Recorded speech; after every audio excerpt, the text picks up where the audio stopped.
Tough times, horrible things happen. The quote, shit happens, and I'm sure you've been through it where something horrible, or many, many times in your life, something horrible has happened. How do you deal with it?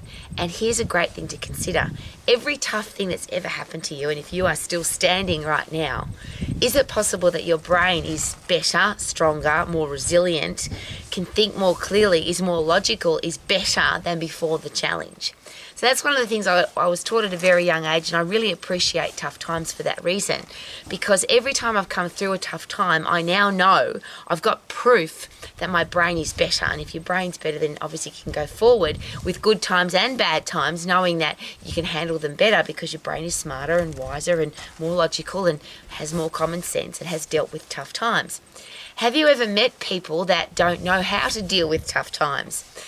They sulk, they whine, they whinge, they moan, they fall down, they don't get back up again. They stay in bed, they get depressed, they take drugs, gamble, drink, do a whole heap of stuff to try and get through the tough time. But none of that will make us tougher and stronger, obviously. So there's a great expression, and here in the South Island of New Zealand, I really love it. This too shall pass. So whatever the weather is, for example, because we have hail, we have snow, we have really strong winds, we have really hot weather, we have frost. There's all the extremes happen exactly where I'm standing now. And all the farmers say it every single time, this too shall pass. So if it's raining, this too shall pass. And there'll come a day when we wish it was raining because we don't have enough rain. The snow looks beautiful, but this too shall pass. And in the summer, you'll wish that it was snowing. So is that a great philosophy to have, whatever you're going through, to say to yourself, this too shall pass? Now, one of two things will happen, and one's very morbid, you'll die. But if you're dead, you don't know anything about it anymore. And that's something that I was brought up with that attitude. My parents went through the Second World War, had some horrible, tough times, really the stuff that we can't even imagine. They got through it. And because they got through it, I think that they realised that whatever happens, you're either going to die, and a lot of people around them did die, or you're going to be better, stronger, wiser. So my parents taught me, and they were the living example of that tough times are awesome. Because how could you get tougher, stronger, better, wiser, more resilient? How could your life be better if it was always easy? Because the people that have had easy lives are very weak. They can't handle anything, and I'll say it again, they sulk, moan, whinge and complain, and they end up being a really big pain in somebody else's backside because they can't handle tough times. So the other thing that I love out here is if it rains, and we don't get rain very often, but when it rains pretty good. And I love it when it does. But we always get beautiful rainbows, big, strong, solid, full half circles, gorgeous rainbows.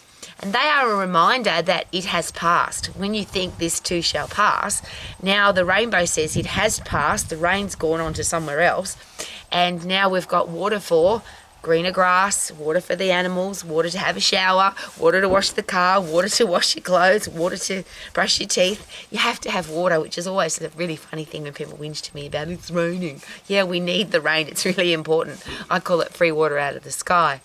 So what if you just change your attitude? And going through something really tough, it's hard to have a positive attitude, but what is the alternative, especially if you're a parent, a teacher, a coach, a boss or a leader? If your children are sick, if your team's going through something tough, if your students are sick or injured or they've got a horrible thing going on in their life, surely you can't afford to be the person that's weak, sick, frail, whinges, moans and complains. You're in a position where you have to be tough. So in tough times, is it possible that you then get tougher? Because you have to. You have to think differently. You have to create new brain cells. And I always go back to the very fundamentals. Rowie, how can you handle such tough times? People think, oh, Rowie's happy all the time, rah, rah, rah. I've had some really shit things happen to me in my life. Really horrible.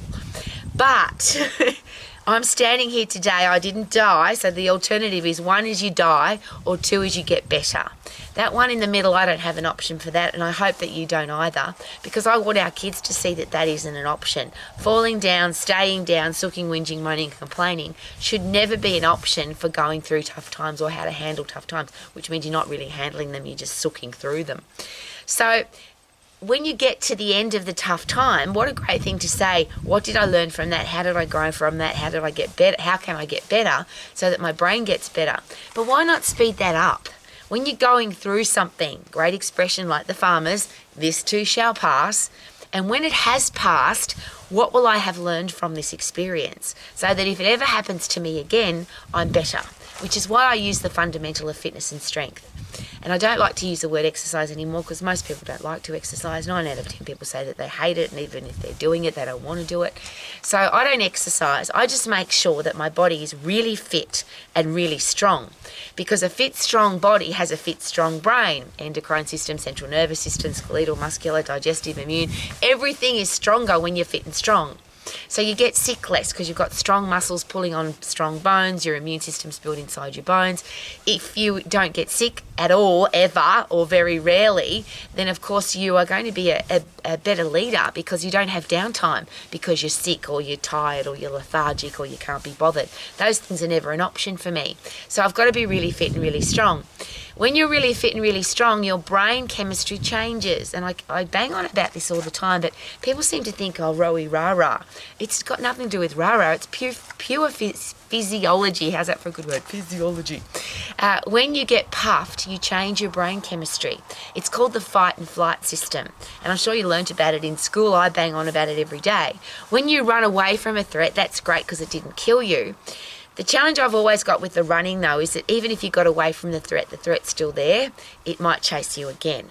But if you turn and fight the threat, if you overcome the threat, if you get rid of it, so you create a solution to get rid of that particular challenge, your brain says, wow, congratulations, you're awesome. So your body produces everything you need to overcome the threat, epinephrine, adrenaline, cortisol. Your body changes its chemistry so that you can run or fight, but ultimately it's better to fight. And then your brain says, wow, congratulations, you overcame the threat. Dopamine, reward neurotransmitter, you feel good. Serotonin, congratulations, satisfaction neurotransmitter. You should be really satisfied that you're still alive, and then your body feels good, your brain feels good. Endorphins are the really cool one because they're the neurotransmitter that produces pain-killing drugs inside your body, but then makes you feel good afterwards. So that one's kind of real cool. But brain-derived neurotropic factor is the one that I'm really excited about the most, and I wish it was a word that came out of everybody's mouth, because brain-derived neurotropic factor, BDNF, is a fertilizer for your brain. It helps your brain grow, which means next time this happens to you, you're going to be better.